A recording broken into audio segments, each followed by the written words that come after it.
सभी को राधे राधे, जय श्री कृष्ण। आज हम 10 मिनट शो का मैथ्स का करने जा रहे हैं। तो आज ये देखिएगा, पहला सवाल क्या बोला है। 84 किलोमीटर प्रति घंटे की चाल से चल रही एक रेलगाड़ी एक खंभे को 9 सेकंड में और एक प्लेटफॉर्म को 30 सेकंड में पार करती है। तो प्लेटफॉर्म की लंबाई ज्ञात कीजिए। चलिए पहले तो देखिएगा, तो ट्रेन की लंबाई अगर हम निकालते हैं तो ट्रेन की लंबाई क्या जाएगी, 84 किलोमीटर प्रति घंटा है। तो चाल बराबर लंबाई बराबर चाल इंटू क्या होता है आपका समय होता है। तो चाल कितनी दी हुई है आपका, 84 किलोमीटर प्रति घंटे में दी है। तो इसको क्या करेंगे, 5/18 और समय कितना दिया हुआ है, 9 सेकेंड। कोई दिक्कत? तो देखिए 9 एकम 9, 9 दूनी 18, 2 से काटेंगे तो 42, 42 का गुणा करेंगे तो 210। तो ये आ गई ट्रेन की लंबाई। कोई दिक्कत? और ट्रेन की लंबाई आ चुकी है आपके पास। तो देखिए बोल रहा है क्या, प्लेटफॉर्म की लंबाई। तो आपको हमेशा ट्रेन की लंबाई के साथ में जोड़ना होता है। तो 210 आपकी ट्रेन की लंबाई है, प्लेटफॉर्म की लंबाई हमने मान ली x। ठीक है, इसका आपको चाल कितनी दी है, तो चाल आपके पास वही है 84 किलोमीटर प्रति घंटा। तो इसको बदल देंगे तो कितना आपका, तो 5/18 और आपको निकालना क्या है, और साथ में समय कितना दिया हुआ है इसका, 30 सेकेंड। कोई दिक्कत? तो देखिएगा, तो काट दीजिएगा। तो 6 तिया 18, 6 पंचे 30, 3 से काटेंगे तो 28 तिया 84। कोई दिक्कत आपका? तो देखिएगा, तो 210 प्लस x बराबर, यहाँ पे देखिए 28 का 5 से गुणा करेंगे तो कितना आ जाएगा, 140 और 14 पंचे 70, तो 700 आ जाएगा। कोई दिक्कत? यहाँ पे 75 करेंगे तो x, तो 700 में से 200 घटाओगे तो 500, 10 और घटा दोगे तो 490। क्या यही मांगा था? तो प्लेटफॉर्म की लंबाई कितनी जाएगी, 490। तो आंसर हो जाएगा ऑप्शन डी। तो देखिएगा, ये इस सवाल का ये आपका ये पहला तरीका हुआ। इसको अगर आपको दूसरे तरीके से करना है तो दूसरे तरीके से आप कैसे कर सकते हैं। देखिएगा, आपको ट्रेन को कितना समय लग रहा है, 9 सेकंड लग रहा है और प्लेटफॉर्म के साथ में 30 सेकंड लग रहा है। तो देखिएगा 30 सेकंड आपका टोटल है आपका, जिनमें से आपको ट्रेन का समय दिया हुआ है 9 सेकंड। 30 में से अगर 9 सेकंड हम घटा देंगे तो आ जाएगा क्या, 21 सेकंड। और ये 21 सेकंड किसका आएगा, आपका प्लेटफॉर्म को पार करने में लगा समय। तो ये समय किसका है आपका, प्लेटफॉर्म को पार करने में आ रहा है समय, प्लेटफॉर्म को पार करने में 21 सेकंड। और चाल दी हुई है आपको, तो क्या निकालना था, लंबाई। तो प्लेटफॉर्म की लंबाई निकालना है। तो लंबाई क्या होता है, चाल इंटू समय। तो चाल आपका कितनी है, 84, 5/18, क्योंकि ये सेकंड में दिया हुआ समय। और यहाँ पे क्या आ जाएगा, 21। कोई दिक्कत? ठीक है, 3 से काट दीजिएगा तो ठीक है, 3 से काटेंगे तो ये कितना हो जाएगा आपको, 7, और 3 से काटेंगे तो 6। तो 14 छंग 84, 14 पंचे कितना होता है, 70, और 7 सतैया 49, तो 490। कोई दिक्कत? तो आप इस तरीके से भी शॉर्ट में बना सकते थे। क्लियर है? चाहे आप इस तरीके से करिए चाहे इस तरीके से, कोई दिक्कत? आपका आंसर क्या आ जाएगा, ऑप्शन डी। यदि 6y² माइनस 13y प्लस 6 बराबर 0, क्या दिया हुआ आपको, 6y² माइनस 13y प्लस 6 बराबर 0 है। तो समीकरण के दो मूलों का गुणनफल क्या होगा। तो देखिएगा, तो यहाँ पे देखिए दो बातें होती हैं।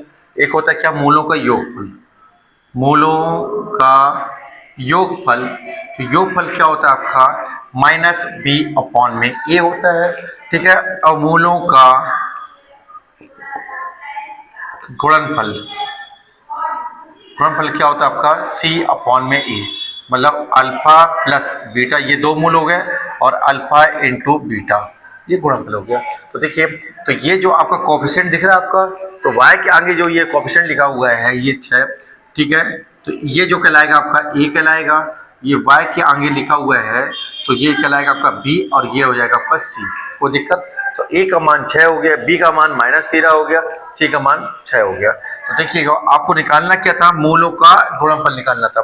तो c का मान कितना है आपके पास, 6 है, और a का मान भी कितना है, 6। तो 6 में से 6 कट जाएगा तो कितना आ जाएगा आपके पास, a। तो क्या एक ऑप्शन में है, तो आंसर बन जाएगा ऑप्शन ए। क्या ये बात समझ में आई? अगर मूलों का योगफल मांगता तो यहाँ लेते हैं क्या, माइनस पहले से था और -13 लेंगे तो माइनस माइनस हो जाएगा प्लस। तो 13 और a का मान क्या है, तो 13/6 आ जाता क्या, मूलों का योग। तो मूलों का योग अगर मांगा होता तो 13/6 आता आपका। क्लियर है? लेकिन मांगा क्या था, मूलों का गुणनफल। तो आंसर हो जाएगा ऑप्शन ए। क्लियर है ये बात? जब अल्फा और आवा 30 डिग्री है तो साइन अल्फा कॉस अल्फा का मान क्या होगा। तो देखिएगा साइन अल्फा और कॉस अल्फा के बारे में बात कर रहा है और अल्फा का मान बोल रहा है आपके पास क्या, साइन 30 डिग्री कॉस 30 डिग्री। तो साइन 30 का मान होता है आपका 1/2 होता है और कॉस 30 का मान होता है √3/2। कोई दिक्कत है आपका, तो इससे गुणा करा दीजिएगा तो √3 और 2 दूनी 4, तो √3/4 आपका आंसर बनेगा। तो आंसर बन जाएगा ऑप्शन ए। इसके लिए आपको मान का ज्ञान होना अनिवार्य है। क्लियर है ये बात। यदि ए बी के 120% के बराबर है तो बी के बोल रहा है आपका, तो बी के 120% के बराबर है। कोई दिक्कत यहाँ पे, ऐसे बोला जा रहा है आपसे। तो देखिए सबसे पहले हम ए और बी का मान निकाल देंगे। तो देखिए तो 20 पंचे 100 और 20 छक्का 120। कोई दिक्कत यहाँ पे, तो ए का मान आ गया 6, बी का मान आ गया 5। क्लियर है। तो क्या मांगा है आपसे, मांगा है आपसे बी ए प्लस बी के कितने परसेंट। तो देखिए बी और क्या मांग रहा है आपसे, ए प्लस बी। तो ए प्लस बी तो 6 और 5 कितना हो गया 11 और बी कितना हो जाएगा 5। तो बोल रहा है कि आपसे बी जो है ए प्लस बी के कितने परसेंट। तो देखिएगा तो बी के बारे में बोल रहा है तो 5 ऊपर आ जाएगा और ए प्लस बी के बोला है तो के बोल रहा है तो ये मान आ जाएगा नीचे और इंटू 100% में बताना है। कोई दिक्कत यहाँ पे, तो देखिएगा तो क्या जाएगा आपसे, तो यहाँ हो गया आपके पास कितना 500। तो देखो 1/11 कितना होता है आपका 9, 9 पन्ना 45। तो 45 वाला ऑप्शन कौन सा है, सिर्फ एक ही ऑप्शन है सी। देखिएगा अगर आपको ये समझ में नहीं आ रहा तो ये हो गया आपका 500/11। तो ठीक है कोई दिक्कत। तो 11 चौको कितना होगा 44, बचा कितना 6 बन गया 60। तो 11 5 55। कोई दिक्कत, बचा कितना 5। तो 5/11 तो आपका हो जाएगा 45 सही 5/11%। तो ऑप्शन आपका सी बन जाएगा आंसर। क्या ये बात समझ में आई। क्लियर है ये बात। चरण और रजत का वेतन, ठीक है, चरण और रजत का वेतन का अनुपात दे रहा है आपका 5:4 के अनुपात में। यदि प्रत्येक के वेतन में 3000 रुपए की वृद्धि होती है तो नया अनुपात कितना हो जा रहा है आपका 6:5। कोई दिक्कत, और इनके वेतन में कितना बोल रहे हैं, तो दोनों के वेतन में 3000। क्या ये बात समझ में आ रही है। क्लियर है बात। देखिएगा यहाँ पे इनका अंतर कितने का आ रहा है, 1 का। कोई दिक्कत, यहाँ पे भी अंतर कितने का 1 का। कोई दिक्कत है यहाँ पे बताइएगा। तो यहाँ पे देखिए x बराबर, ठीक है, इनका गुणा कराइएगा तो 6 तिया 18 और 5 तिया 15, कितने का अंतर आ गया 3000 का। ठीक है ना। जब अंतर समान है कोई दिक्कत, और नीचे कितना लिखेंगे अंतर 1, तो x बराबर कितना आ जाएगा आपके पास 3000। पूछा क्या है आपसे, चरण का वेतन। तो चरण का वेतन कितना है आपका 5 तिया 15,000 आपका आंसर आ जाएगा। मांगा है चरण के बारे में, तो चरण का मान कितना 5x, 5 और x का मान कितना है आपके पास 3000। तो 5 तिया 15,000 आपका क्या बन जाएगा आंसर। कोई दिक्कत समझ में आया आपका। आंसर हो जाएगा क्या, ऑप्शन ए आपका क्या बन जाएगा आंसर। क्लियर है ये बात, ये समझ में आया। अगर आपको ये समझ में कोई दिक्कत, देखिए अगर नहीं समझ में आ रहा तो आप तिरिया गुणा करा दीजिए। अगर अंतर समझ में आया 5 का गुणा 5 में करेंगे तो कितना आएगा 25, 6 का गुणा 4 में करेंगे तो कितना आएगा 24। तो 25 और 24 का अंतर जो भी आएगा उसको लिखेंगे नीचे, तो आ गया 1। अब इसका गुणा कराइए तो 6 तिया कितना होता है 18 और 5 तिया 15। तो 18 में से 15 घटाएंगे तो 3 और ये 3 जीरो। क्लियर है बात। इसमें भाग देंगे तो कितना जाएगा x का मान 3000। अब पूछा किसके बारे में था, चरण के बारे में। तो इसका मान कितना है 5x, तो x का मान कितना है 3000। तो 5 तिया 15,000। क्लियर है ये बात। एक वस्तु को 4,125 रुपए में बेचने पर एक को 10% का लाभ होता है और 18% लाभ प्राप्त करने के लिए उसे उस वस्तु को किस मूल्य पर बेचना होगा। तो देखिएगा SP1 अपॉन में 100 प्लस या माइनस प्रॉफिट एंड लॉस। तो SP2 100 प्लस या माइनस प्रॉफिट एंड लॉस। कोई दिक्कत, तो कितने में बेच रहा है वो 4,125 में बेच रहा है, तो उसे क्या हो रहा है 10% का लाभ, तो 110। तो वो चाह रहा है आप 18% का लाभ, तो 118 तो कितना होगा विक्रम, यही मांगा है आपसे। ठीक है। कोई दिक्कत यहाँ पे देखिएगा, पहले 5 से काट दीजिएगा। तो 5 से काटेंगे तो कितना हो जाएगा, ये 22 हो जाएगा। फिर 5 से काटेंगे तो 5 अट्ठे 40, बचा 1, बन गया कितना 12। तो 5 दूनी 10, बचा 2, तो ये 25 हो गया। तो 5 बार। कोई समस्या है यहाँ पे, कोई दिक्कत। अब यहाँ पे देखिएगा तो 11 से काट दें क्या, तो 11 दूनी 22, तो देखिए 11 7 77 बचा 5, 11 5 6 55, फिर 2 से काटेंगे तो ये कट आएगा, तो 2 5 6 10 बचा 1, तो 2 इनाम 18। क्लियर है बात। तो अब ये तिरक गुणा करा दीजिएगा, तो 75 इंटू 59, तो इससे x का मान आएगा।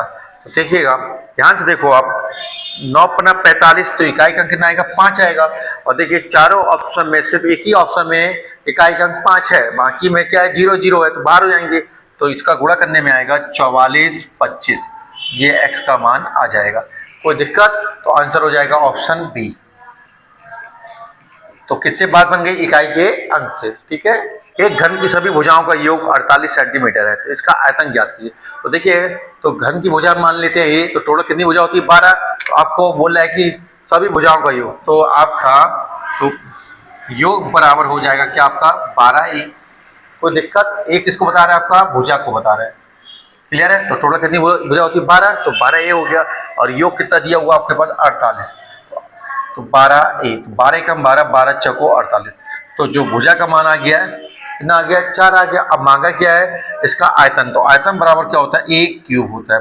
तो a का मान कितना, 4, 4 का क्यूब, तो 4 चौको 16 चौको 64, तो देखिएगा 64 सेंटीमीटर क्यूब हो जाएगा। तो आंसर हो जाएगा ऑप्शन सी। क्या ये बात समझ में आई आपको, क्लियर है ये बात। किसी राशि पर 12% प्रतिवर्ष सुधार ब्याज की दर से 4 वर्षों की ब्याज और किसी राशि पर 9% प्रतिवर्ष सुधार ब्याज की दर से 5 वर्षों के ब्याज का अंतर दिया हुआ है 412.50 है, तो राशि क्या है। ठीक है, तो देखिए अंतर जो है आपको बता रहे हैं ब्याज को, तो ब्याज दिया हुआ है तो 412.50। ठीक है, जीरो लिखे या ना लिखे कोई फर्क नहीं पड़ेगा आपको। देखिए राशि निकालना है आपको, ये तो क्लियर हो गया। अब देखिए दर कितनी दी हुई है आपको 12% और समय कितना दिया हुआ 4, तो देखिएगा दर आपके पास 12% और समय दिया हुआ 4, तो 12 चौक कितना हो गया आपके पास 48। कोई दिक्कत यहाँ पे, और यहाँ पे क्या दिया हुआ है 9% और 5 वर्ष, तो 9 पन्ना 45, तो देखिएगा देख पा रहे हैं आप, पहले 48 है बाद में 45, तो कितने का अंतर आ गया, 3% का अंतर आ गया। बात समझ में आ रही है। और इसी की वजह से आपको अंतर सवाल में देखने को मिल रहा है कि ना 412.50, तो कोई दिक्कत यहाँ पे, तो हमें जो भी राशि होगा उसका 3%, तो 3/100। कोई दिक्कत, तो दशमलव हटाने का और यहाँ पे 2 जीरो लगाने, 2 संख्या तो 2 जीरो, तो 100 से ये 100 कट गया, 3 से काट दीजिएगा तो आपको मूलधन आ जाएगा, 3 एकम 3। ठीक है, तो यहाँ पे देखिए 13 तिया कितना होता है 39, बचा कितना 2 बन गया कितना 22, तो 3 सत्ते 21 बचा 1 बन गया कितना 15, तो 3 5 6 15, 13,750, तो आपका जो आएगा 13,750, क्या ये मूलधन है आपका। देखिएगा 13,750 जो है ऑप्शन डी में है, तो आपका जो आंसर बन जाएगा ऑप्शन डी। ए और बी एक साथ मिलकर किसी कार्य को 10 दिन में पूरा कर सकते हैं, सी अकेले उस कार्य को 14 दिन में पूरा कर सकता है। ए बी सी एक साथ मिलकर कार्य करते हैं तो उन्हें उस कार्य का 3/5 भाग को पूरा करने में कितना समय लगेगा। तो सबसे पहले देखिए ए और बी कितना बोल रहा है आपसे 10 दिन में बोल रहा है, और फिर सी बोल रहा है आपसे कितने दिन में 14 दिन में। कोई दिक्कत है आपको, तो 10 और 14 का ऐसे नहीं, तो कितना ले लेते हैं अपन 70 ले लेते हैं, तो ये कितना हो गया 7 हो गया और ये 5 हो गया। कोई दिक्कत, तीनों बोल रहे हैं आपसे मिलकर, तो 7 और 5 कितना हो गया आपके पास 12 हो गया। कोई दिक्कत, और यहाँ पे क्या हो जाएगा a प्लस बी प्लस सी। कोई समस्या, तो देखिएगा, तो अगर हम क्या करते हैं तो तीनों मिलकर, तो 70 में हम 12 से भाग के देंगे तो ये पूरा आ जाएगा, लेकिन वो पूरा नहीं मांग रहा, वो मांग रहा है 3/5 भाग, तो 3/5 भाग आपको निकालना है। कोई दिक्कत, तो 5 से काटोगे तो 14 पंचे कितना होता है 70, 3 एकम 3, 3 चौको 12, 2 से काटेंगे तो 2 और ये 7, तो 7/2, तो आपका जो आंसर आएगा वो आएगा कितना 7/2। तो ऑप्शन बी आपका क्या बन जाएगा आंसर। क्या सवाल समझ में आया आपको, क्लियर है ये बात। पाइप ए और बी ए टैंक को क्रमशः 7 घंटे और 10 घंटे में भर सकते हैं, जबकि पाइप सी टैंक को 14 घंटे में खाली कर रहा है। यदि सारी पाइपों को एक साथ शुरू किया जाता है तो टैंक भरने में कितना समय लगेगा। तो देखिएगा 2 भरने वाले हैं और 1 खाली करने वाला है, तो ए और बी भर रहे हैं तो कितना समय ले रहा है आपका 7 घंटे और 10 घंटे। तीसरा पाइप आपका सी है जो खाली करने वाला है, वो कितना ले रहा है आपका 14 घंटे। ठीक है, तो देखिएगा 7 10 14 का एलसीएम लेंगे तो कितना आएगा 70, तो यहाँ से 10 बार में, यहाँ से आपका 7 बार में और 14 25 70, तो ये माइनस, माइनस साइन किसको इंडिकेट कर रहा है? आपका खाली करने को, और ये प्लस साइन जो इंडिकेट कर रहा है वो भरने को। तो 10 और 7 कितना हुआ? 17, 17 में से 5 गया तो ये 12। कोई दिक्कत है आपका? तो हमें क्या करना है? तो 70 में किससे भाग दे देना है? 12 से। कोई दिक्कत है यहाँ पे? तो काटिएगा, तो 2 से काटेंगे तो ये 6 जाएगा, 2 से काटो तो 35, 35/6। क्लियर है? 35/6। तो देखिएगा अब किस फॉर्म में आपका मिश्र फॉर्म में है।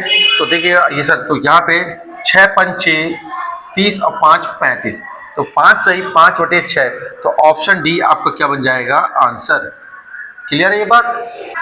चलिए देखिए क्या बोला है आपसे, दो गोलों के आयतनों का अनुपात, आयतन का अनुपात दिया हुआ है आपके गोले के, क्या दिया हुआ है आपका? V1 और V2 का अनुपात कितना दिया हुआ आपको? 216 और 125। कोई दिक्कत है आपको? तो उनके प्रतिशत क्षेत्रफलों का अनुपात मांगा है। तो देखिएगा सबसे पहले आपको कुछ चीजें हम समझा दे रहे हैं आपका, पहले वो समझ लीजिएगा। ठीक है, तो देखिएगा अगर मान लो आपको त्रिज्या दी है, ठीक है, त्रिज्या क्या दी हुई है आपके पास?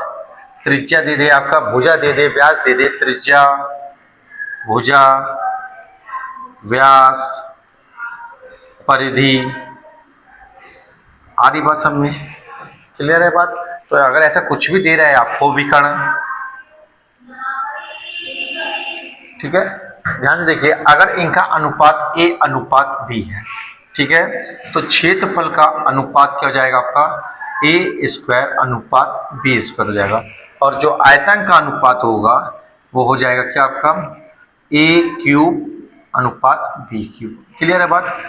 लेकिन अगर आपको आयतन दिया हो और इन सब में वापस जाना हो तो क्या ले लेंगे? फिर क्यूब रूट लेंगे, घनमूल ले लेंगे। तो जो कि सवाल में ऐसे दिया हुआ था, तो हम इसका क्या ले लें? तो अगर हम इसका घनमूल ले लेंगे, ठीक है, क्लियर है, तो 216 किसका होता है आपका? 6 का, और 125 किसका होता है? 5 का। तो ये जो आपका आया है ये क्या हो गया आपके पास? ठीक है, तो ये त्रिज्या आ गई आपके पास, त्रिज्या आ गई। कोई दिक्कत? त्रिज्या आ चुकी है 6:5। अब आपको निकालना है क्षेत्रफल, तो क्षेत्रफल जो निकालना है आपको बस, तो त्रिज्या का स्क्वायर, तो 6 का स्क्वायर और 5 का स्क्वायर, तो 6 का स्क्वायर क्या हो जाएगा आपका? 36, 5 का स्क्वायर हो जाएगा कितना? 25। तो 36:25 आपका आंसर आएगा। तो आपका आंसर क्या बन जाएगा? Option B. क्लियर है ये बात? समझ में आया आपको? तो देखिएगा जब आपको त्रिज्या, भुजा, व्यास, परिधि, विकर्ण ये सब अगर देता है, मान लो आपका अनुपात A अनुपात B है और आपको इससे क्षेत्रफल में जाना है तो इसका स्क्वायर कर दीजिए, और आयतन में जाना है तो इसका क्यूब कर दीजिए, बस मतलब वर्ग कर दीजिए और घन कर दीजिए। लेकिन अगर आपको आयतन दी है तो पहले आप इसमें सब में जाइएगा, कोई भी चीज दी हुई है तो आप इसका क्या लेंगे? क्यूब रूट ले लेंगे, मतलब घनमूल ले लेंगे। और अगर क्षेत्रफल दिया हुआ है तो पहले इसमें जाएंगे तो इसका क्या ले लेंगे? आपका वर्गमूल ले लेंगे या स्क्वायर रूट ले लेंगे। क्लियर है बात? तो हमने क्या किया, हमें आयतन दिया था तो हमने सबसे पहले क्या निकाली? त्रिज्या निकाली, और त्रिज्या निकालने के बाद हमने क्षेत्रफल निकाला। तो क्षेत्रफल क्या हो जाता है? स्क्वायर। तो 6 का स्क्वायर 36, 5 का स्क्वायर 25। क्लियर है बात? तो आंसर हो जाएगा ऑप्शन बी। अब देखिए सवाल क्या दिया हुआ है, √50 प्लस √128 बराबर √n। तो n का मान निकालना है, तो सबसे पहले इसको सॉल्व करिएगा। 50 क्या होता है? 25 दूनी 50 होता है, 2 × 5 × 5, और 128 क्या होता है? तो देखिए 2 की पावर 7 होता है। तो आपको मालूम है 2 × 2 × 2 × 2 कितने बार? ठीक है, या फिर 64 दूनी 128 होता है। तो आप बड़े में ले सकते हैं, छोटे जैसे। तो 64 दूनी कितना होता है? 128। तो 8 अढ़ैया 64 दूनी 128, ऐसा भी ले सकते हैं। तो √n। कोई दिक्कत? तो यहाँ पे देखिए जिसका जोड़ा बनता है उसको आपको पता है घर से बाहर निकाल देते हैं, निकालिए घर से बाहर। तो 5 बाहर आ गया तो ये बचेगा √2, यहाँ से 8 बाहर आया तो बचेगा √2। कोई दिक्कत यहाँ पे? √n। क्लियर है? बताओ भाई। तो यहाँ पे कितना हो जाएगा भाई? देखिएगा √2 आप बाहर ले लीजिएगा, तो √2 अगर बाहर लेंगे तो 8 और 5 कितना हो गया?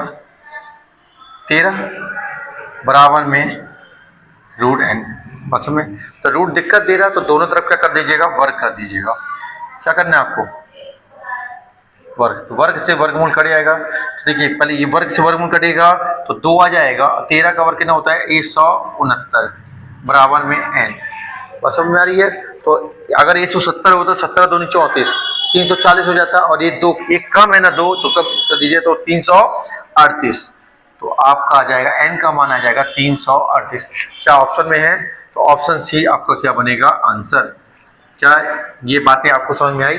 क्लियर है ये बात? चलिए, तो आज हमने 10 मिनट्स को कंप्लीट किया। ठीक है, इसी तरह से आप तैयारी करते रहिएगा, और जितना आप नंबर ऑफ क्वेश्चन की प्रैक्टिस करेंगे उतना ही ज़्यादा आपको क्या है, सब कुछ आसान लगता चला जाएगा। और ये पूरे क्वेश्चन जो आपके प्रीवियस आए हुए क्वेश्चन है, और इसके बाद जैसे ही ये कंप्लीट होगा तो हम एक्सपेक्टेड क्वेश्चन भी करेंगे कि एग्जाम में आपसे क्या पूछा जा सकता है। चलिए, सभी को राधे राधे, जय श्री कृष्णा।